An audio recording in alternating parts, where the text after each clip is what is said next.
ખેડાની નડિયાદ તાલુકાની સોળપુર પ્રાથમિક શાળામાં આચાર્ય પર હુમલો. શાળાના અન્ય શિક્ષકોએ ભેગા મળીને જ આચાર્ય પર કર્યો હુમલો. સમગ્ર ઘટનાના સીસીટીવી ફૂટેજ આવ્યા સામે. પ્રાથમિક શાળાના 6 શિક્ષકોએ આચાર્ય પર હુમલો કરી માર માર્યો. 6 શિક્ષકોએ આચાર્ય સાથે ધક્કામુક્કી કરી ઝપાઝપી કરી લાફા માર્યા. ચાલુ શાળાએ વિદ્યાર્થીઓની હાજરીમાં શિક્ષકોએ આચાર્યને માર માર્યો.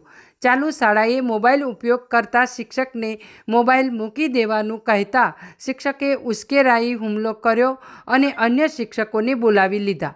વાંચન, લેખન અને ગણનામાં શિક્ષકોની નબળી કામગીરીને કારણે આચાર્યએ શિક્ષકોને ટોકતા શિક્ષકો આચાર્ય વિરુદ્ધ રોષે ભરાયા. સમગ્ર ઘટનાને લઈ આચાર્ય દ્વારા ચકલાસી પોલીસ મથકે જઈ ફરિયાદ નોંધાવવાની તજવીજ હાથ ધરાઈ. અહેવાલ સંજય ચુનારા.